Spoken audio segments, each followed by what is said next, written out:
Sorry if I sound a little bit angry, but that's because I am, and I will get that out of my system in just a few seconds. But before that, we just have to address two important things. The first thing that I want to mention are the bezels. Yes, they are huge, and this phone is quite big for a 5.5 incher, but either you accept it or you don't. But the second thing is, and that is the one thing that drives me a little bit crazy and makes me angry, is the resolution of this phone. Because yes, it is a 4K HDR panel, that is good and fine, but I don't get why so many reviewers don't seem to get it, that it's not running natively in 4K, only media. There is a way to actually run it in 4K, and I will get into that a bit later. I also have a tutorial coming up for that, but the way it comes out of the box at 1080p downscaled is not an amazing display. It's a very good one, but not more. But if you know how to, you can make it an absolute fantastic display. And if you can't ignore the bezels, then you are losing out on something really nice. But let me get into those. Yes, quite a lot of bezel all around the phone. And as we compare it, for example, here with the OnePlus 5, you see it's noticeably taller, noticeably thicker, and also wider.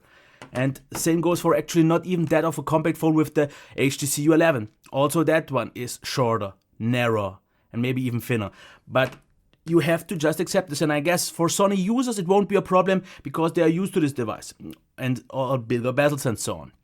And I can change the fact about that, but I have to get into a few things. First of all, the build quality, because I'm not even gonna mention what I think this back is, because it might be actually glass, but it feels, and I'm just saying it feels like plastic and just not super premium. But it feels also very nice. Same as for the really nice rounded curves. That absolutely feel nice, and I guess this is same as on the XZ, on the last year's model Al Kaleido. I just think it is. If I'm wrong, I am wrong. That's fine with me. But let's talk about the build quality, and I've said this already. Because first of all, when I had this device in my hands, at first, the actual volume rocker didn't click at all because the volume down made a little bit of a click, but you almost had no tactile feedback, and the volume up was completely dead. No feedback, no nothing, and it felt like stuck. So I moved it up around all the time, and then it kind of got loose, but still not a whole lot of tactile feedback that are very kind of inserted already. That was not all that great. But one thing that is even more so disappointing is this. You can make it squeak and crack. And this, after all, is about a $750 plus device. And I just have to say, it doesn't feel like it at all. Because just in terms of design and overall build quality, I don't think you get what you are paying for. Because it's way too big and it doesn't feel premium, it doesn't feel super solid. But like I said, you have to get past that. Because then you get nice ergonomics, because especially with this material on the back, it feels very nice, very smooth, and overall quite okay. And the one-hand usability is still, I would say, manageable enough. But then we have the camera that is pretty much flush. I can call this flush. This is fine for me. Of course, also here, the other things like the LEDs and so on. We have the microphone here at the top, the headphone jack on the left side, which is actually something very nice to see this time, even though I won't really... You have now the SD card tray separate. And you can now change that without rebooting the phone. If you change the SIM card, then it will still do that, but at least they improved that. I'm still not quite sure why it has to reboot because of the SIM, but it is what it is. Then we have USB Type-C and the microphone. Like I said, volume rocker a little bit dead, but the position is okay. We also have the dedicated power button. The camera button and the power button sits nicely. It also doesn't give you all that much tactile feedback, but the fingerprint reader, I have to say, works nice if you don't have the most sweaty hands, which I have at the moment. But usually, as you can see here, it works nice. I would say it's definitely very good because due to the animation and all, it doesn't feel super fast like on some Huawei phones or similar. But then we also have still a notification LED, which is nice. We have on-screen buttons, but what you can also see, we have front-facing stereo speakers. And yeah, I think this would be pretty much it. It looks nice, but big. So this is what it is. Now, let's get into the display. And now I have to just get a few things out of my system. This, as you can see, is running, you can see it, 1080p 1920. So this is a 1080p panel because it scales down. But with the mod, you can get it to run in 84K. Like I said, check the description, there will be a tutorial how you can achieve that, and I will get into the impact of this 4K a little bit later in the performance part, because I actually think there is not a real impact. Because as it is, and I just have to point this out, downscaled to 1080p, I am not impressed by this display. The overall qualities are nice, because colors definitely nice, calibrated, and actually what we have now this time is the following. If you go into display, you can change the color gamut. As you can see, professional mode, which is sRGB, looks a little bit too bland for me. Standard is okay, but super vivid is something that I would not use because as you can see here, look at these icons. These are nicely saturated and so on. But if you go into the super vivid mode, everything just gets way too dark. So this is absolutely not natural at all. So pretty much forget that. And then you will get a display that is absolutely nicely calibrated. Let me quickly get into that so I can show you the pics. And then it is a lovely display. It's maybe not super bright because I have to say with about 480 lux, it's on the lower end of the flagships, and sunlight visibility wasn't really all that great. But the rest, viewing angles and the colors are absolutely top. And I have to say though, if you run it natively 4K, then this display is super sharp because out of the box, if you can maybe see this, it is a little bit fuzzy, and I will show this in my comparison alongside with the HSU 11 that has a Quad HD display. This is noticeably more blurry, and this, I would say, is on a similar level as on a 1080p AMOLED display. With 4K, things are something completely different. Then it's super sharp, and then it is the best display out there because the colors and the calibration are very nice, but you get just the sharpest display out there. It's not really all that much more sharp than, or sharper than the HSU 11, but it is there. Now, what about those front-facing speakers?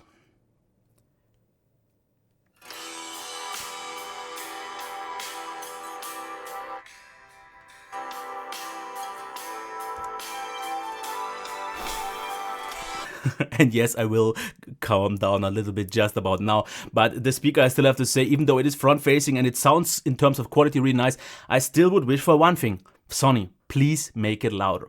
Because of all the flagship, it's still one of the lowest ones in terms of volume. It sounds nice, yes, but I usually watch a lot of YouTube videos where I need voices and I just can't hear them all that well. But one thing that disappoints me even more so is the headphone jack, because I don't get quite why, but the Sony Xperia X Compact, when I reviewed it the first time, I said the sound is just about average, but with the Nougat update, it got so much louder, and then it was one of the very best ones in terms of headphone jack quality, which is something that I don't see on the Xperia XZ Premium, because this one is actually disappointing, because it doesn't even seem to be average. You have a lot of extra settings like adjustments and so on, but the overall output can't drive something really proper like headphones. For earphones it's good enough and it sounds really nice, yeah sure, but it is not loud enough. Okay, now let's get into the one huge mega advantage of this device, the absolute sheer crazy speed. And I will show this because as you can see here, the launch times are crazy fast. And this is the phone that I've talked about when I talked about in my OnePlus 5 first impressions video, and people asked me which Sony phone I used that I thought was so quick. It was this one, and I will show this in just a few seconds why, because this is something that no other phone can do. If you, for example, now have one app, bam, and bam, and bam. You can see this is the fastest app switching that I've just ever seen. Of course, with all the RAM that you have, multitasking is strong, but it is this insanely fast app switching. Of course, the browser, super smooth. And this is pretty much as good as it gets. This is for me, at the moment, the very fastest device. Quickly, just with a small margin followed by the HSU 11, this completely trumps everything. This is buttery smooth, and actually Sony did something in terms of the animations as we've seen because of this abrupt switch changing. It just feels snappier than any other phone, but also they tweaked a little bit in terms of the scrolling, but in a good way, because it feels so super light and it is so lag free. And I'm not quite sure what they did in terms of optimization, but they did it so right. Absolutely great. Just to cover 4K a little bit, once I ran it for about 1 week with 4K, I actually did not really notice much of a difference because the smoothness and overall snappiness was still there. The only thing that I've noticed was sometimes a few more occasional frame drops, which I could say just forget them. Now let's get into the gaming performance, and what you are seeing here right now, just so we are clear here, is 4K, because all the footage that I've recorded is done in 4K, and that's why it doesn't maybe seem always super smooth. Things like Riptide work absolutely fine, but games, for example, like, and that was pretty much the only game that was noticeable, was Asphalt Extreme. Here we had quite a little bit of stuttering as it wasn't all that smooth. Down to 1080p, don't worry, then you will get pretty much the very best gaming performance that you could actually expect at all. Of course, Modern Combat, even with 4K, ran absolutely fine. So it could be that some not maybe perfectly optimized games don't run perfect, and that is the reason why I think Sony decided to go for 1080p all the time and not native 4K all the time. Even though my recommendation would be, if you want this phone and you don't play games all that much, or especially not Asphalt Extreme, stick with 4K all the time. You will get a so much better experience out of it. And this leads me to the battery life. A full charge takes for me quite long 2 hours and 40. And I got a few comments from people on Twitter that says it uses I think it's called Kunovo charging that kind of adapts to your usage and so on. It gets faster with time. But even if I turn that off, which should improve the speed time, it still needed about 2.5 hours, which I think for a flagship is not really quick enough. But I don't think it is a deal breaker either, because if you charge overnight, it shouldn't be a problem. But just so you know, it's not the fastest in terms of charge times. Now, 14% for 1 hour of YouTube, that's also not great. This is average, or actually slightly even above that. I just have to say it what it is. But the actual use, I would say, was still absolutely convincing, because I got about 4.5 to maybe even 5 hours of mobile data, and on Wi-Fi about 6.5, which I'm not quite so sure how I should call it, because I had this value a long time ago. I didn't have really many phones with that, and the last time I called it great, but by now I would say maybe like quite good or really good, because times have changed. But it still gets me through the day, and it should get most people out of the day. But one thing it has going for it is the very good standby drain, because not an issue at all. You can go with this quite a long time if you don't use it, which is something that we don't see on that many phones out there these days. So yeah, it's still totally solid. Now, software though is something that I have to say, I could just show you a review of mine that is like 4 years old, and you wouldn't see pretty much a difference at all in terms of the software, because I know a lot of people will now complain that I forgot to change the launcher, but it isn't. This is the stock launcher, and I actually thought it wasn't, because it looks a lot like my Nova launcher. But as you can see here, we have Google Now on the sides, and yeah, this is okay. It gets the job done. Quick settings look like stock Android, all is fine. But this device just maybe for me lacks a few features, because it's like I said, it's nice to have color gamut, white balance adjustment. Of course, we have some other things like glove mode and so on, but in terms of sound, you also get nice things like audio settings with accessory settings and all good. But that's pretty much it. The rest is stock nougat with a theming engine that isn't all that capable. But what we get therefore in kind of as a makeup for is you get the fastest updates, in my opinion, from all the other OEMs, and you get them for the longest time, because I've just seen that they recently even updated to 7.1.1 the Sony Xperia Z3 Plus. And show me another brand that supports the devices for so long. So this is a huge plus. And for everyone who likes stock Android, who likes a clean minimal system, you will get it. If you are someone like, so for example, who likes Samsung phones and for all their features and so on, this is something that you won't get. But I think it makes up for that quite easily. But yeah, it's not my first choice. Now let's get into the camera, and I'm just gonna say it straight away. Look at these selfies. This is the best quality that I've ever seen. Yeah, it looks maybe here a little bit official, but this was weird lighting, and yeah, let's just forget it. But the quality is absolutely mind-blowing, because the great thing of this front-facing camera is that it has autofocus. It's maybe not always pinpoint precise, because it kind of has to register your face first, which doesn't always work properly, but just look at those pictures. Super sharp, and especially if you are up close, which many don't get. And here, usually with normal selfie cams, you can't get this sharp, because you have to be a little bit further away.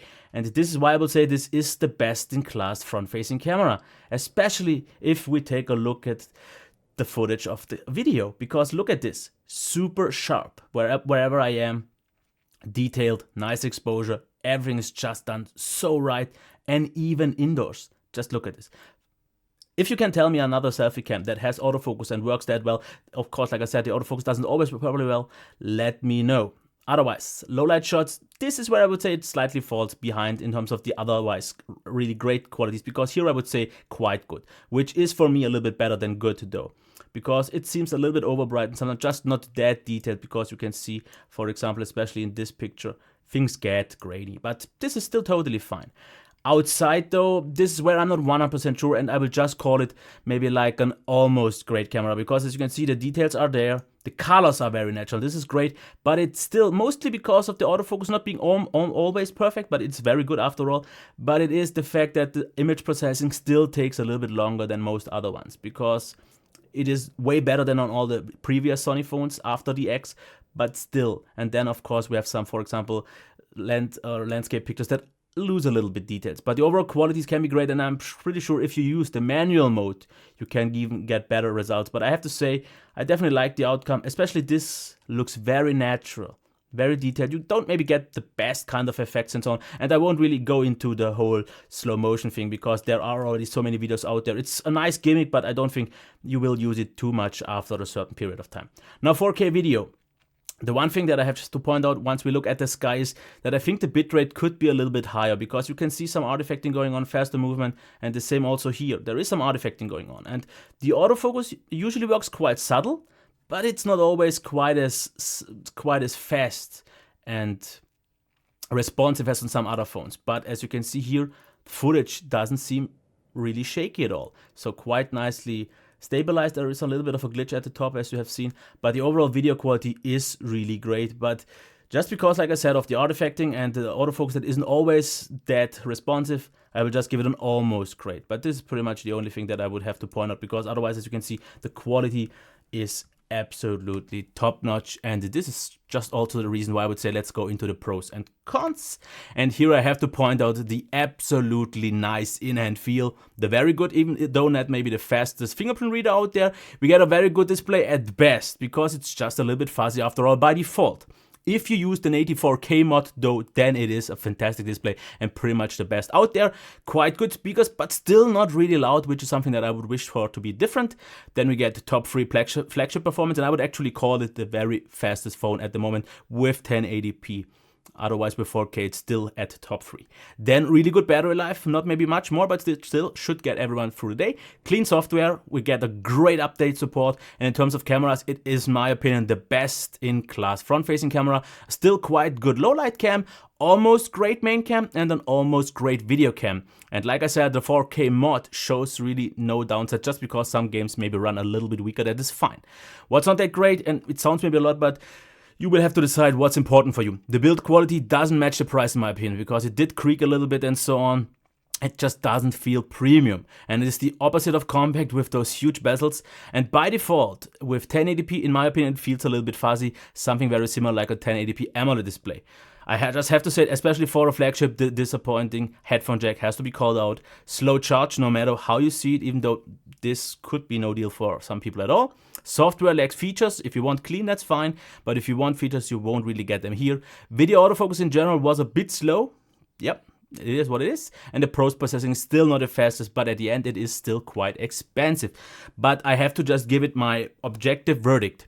If I don't consider the bezels and all these things, it has really a lot of things going for it, because the display is great, even though not maybe just quite yet out of the box. The speakers do a fine job.